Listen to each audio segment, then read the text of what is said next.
ফ্যাসিবাদী আওয়ামী লীগের স্বৈরতন্ত্র থেকে স্বাধীনতা লাভ করেছি নতুন কোন ফ্যাসিবাদের জাতাকলে পিষ্ট হওয়ার জন্য নয়। আমরা ইতিপূর্বেও বলেছি 1971 সালে এদেশের মানুষ বুকের রক্ত দিয়ে স্বাধীনতা অর্জন করেছে, পিন্ডির গোলামীর জিঞ্জির ছিন্ন করেছে, দিল্লির গোলামি করবার জন্য নয়। পরিষ্কার আমাদের কথা মনে রাখবেন, ভারতীয় আধিপত্যবাদের শৃঙ্খল থেকে মুক্ত হয়েছি, আমেরিকার শৃঙ্খল তলে বদ্ধ হওয়ার জন্য নয়। আগামীর বাংলাদেশ একটি আধিপত্যবাদ মুক্ত বাংলাদেশ গড়তে চাই। দেশের আভ্যন্তরীণ শক্তিগুলোকে ঐক্যবদ্ধ করে বাংলাদেশ তার নিজের পায়ে মাথা উঁচু করে দাঁড়াতে চায়। পশ্চিমা বিশ্বের সঙ্গে আমরা ভ্রাতৃত্বের সম্পর্ক তৈরি করতে চাই। পশ্চিমা নগ্ন সংস্কৃতি আমার সভ্য বাংলাদেশে আমদানি করবার চেষ্টা করা হলে এনজিও নির্ভর অন্তর্বর্তীকালীন সরকার আপনাদের পরিণাম শেখ হাসিনার চেয়ে ভিন্ন কিছু হবে না। মনে রাখবেন, আমি বিশেষ করে আন্তর্জাতিক ব্যক্তিত্ব ডক্টর ইউনূস সাহেবকে সসম্মানে বলতে চাই, বাংলাদেশের মানুষ আপনাকে যেই ভালোবাসা দিয়েছে, অভূতপূর্ব ভালোবাসার মূল্যায়ন করুন, এর কদর বুঝবার চেষ্টা করুন। জাতীয় ঈদগাহে আপনাকে দেশের মুসল্লিরা সম্ভাষণ জানিয়েছে।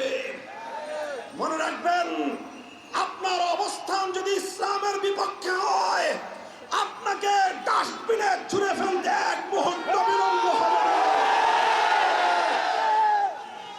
কাজে আমরা পরিষ্কার ভাষায় বলতে চাই, আমাদের বক্তব্য পরিষ্কার, সংবিধানে বিসমিল্লাহির রহমানির রহিম থাকবে। সংবিধান থেকে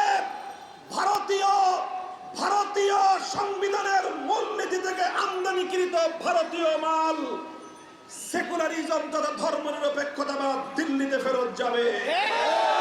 শাহজালাল শাহ মাকদুমের বাংলাদেশে ভারতের গোলামি চলবে না। সংবিধান থেকে সেই গোলামির শেকড় শুদ্ধ উপড়ে ফেলতে হবে।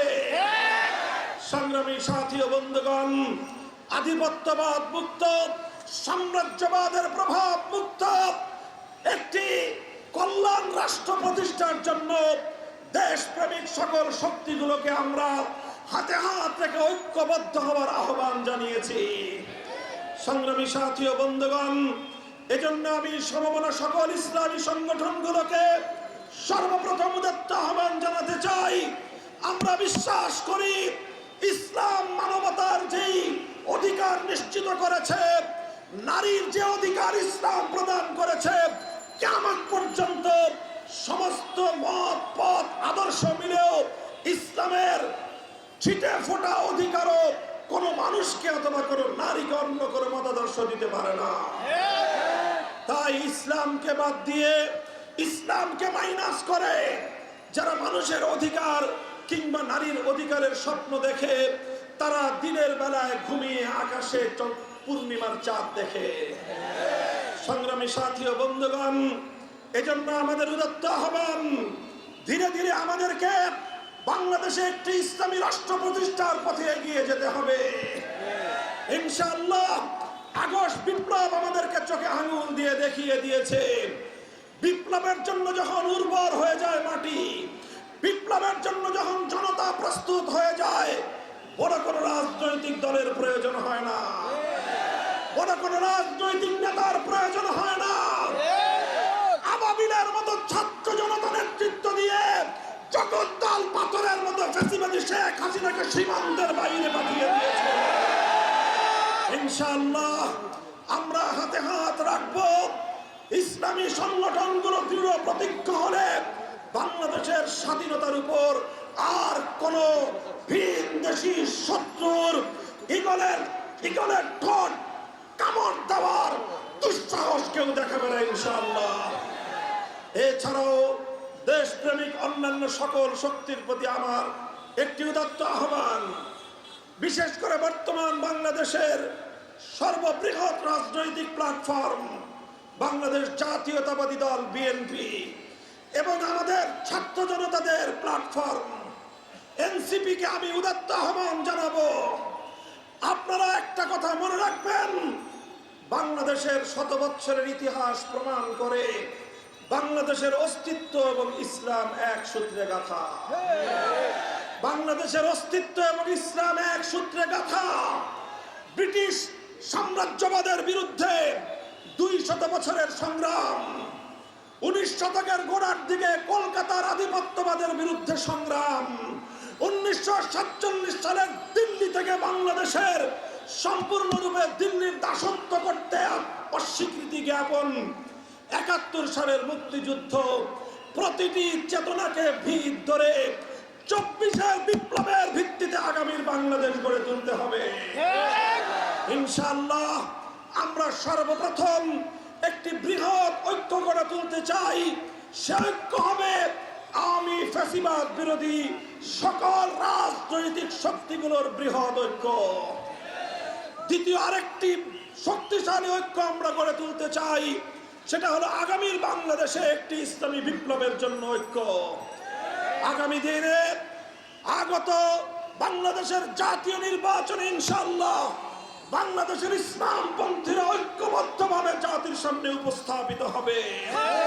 আমি বাংলার মানুষকে ইসলামের পক্ষে রাজপথে নামার জন্য দল মতের ঊর্ধ্বে উঠে সকলকে আল্লাহর রজ্জুকে ঐক্যবদ্ধভাবে আঁকড়ে ধরার জন্য প্রস্তুত হওয়ার আহ্বান জানাই।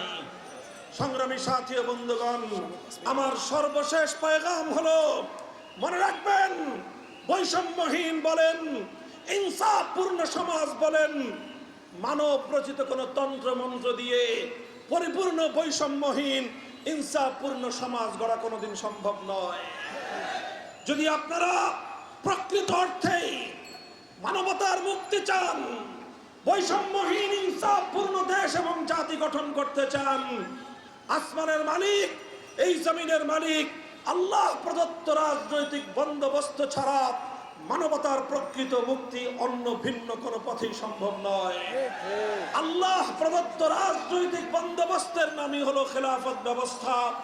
তাই আসুন আমরা স্লোগান তুলেছি, খেলাফত শুধু মুসলমানের জন্য নয়, ধর্ম বর্ণ ভিন্ন মত সবার জন্য খেলাফত। আমার সাথে স্লোগান তুলুন, ধর্ম বর্ণ ভিন্ন মত সবার জন্য খেলাফত, ধর্ম বর্ণ ভিন্ন মত সবার জন্য খেলাফত, হিন্দু বৌদ্ধ খ্রিস্টান সকল জাতির জন্য খেলাফত ব্যবস্থাই সবচেয়ে নিরাপদ রাজনৈতিক ব্যবস্থার নাম। ইনশাআল্লাহ আগামীর বাংলাদেশ হবে খেলাফতের বাংলাদেশ, আগামীর বাংলাদেশ হবে ইসলামের বাংলাদেশ, আগামীর বিপ্লব হবে ইসলামের বিপ্লব।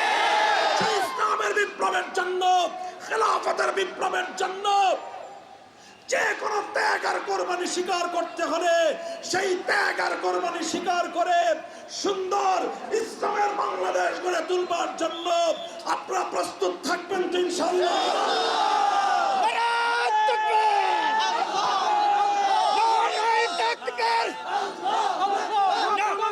বাংলাদেশ খেলাফত মজলিস এবং তার সহযোগী সংগঠন সমূহ, বাংলাদেশ খেলাফত যুব মজলিস, খেলাফত শ্রমিক মজলিস, খেলাফত ছাত্র মজলিসের এই সাংগঠনিক ভিতকে আপনারা পাড়ায় পাড়ায়, মহল্লায় মহল্লায় শক্তিশালী করুন।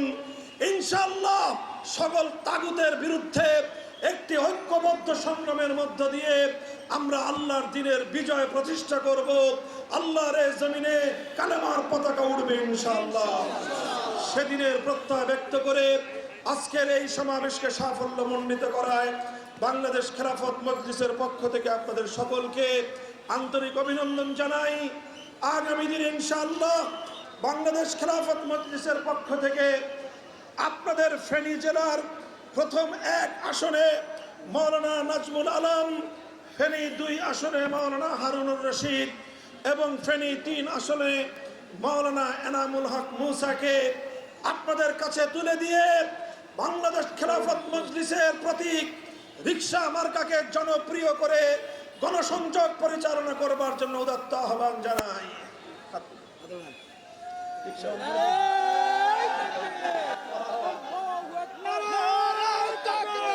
ইনশাআল্লাহ পাশে থাকবেন।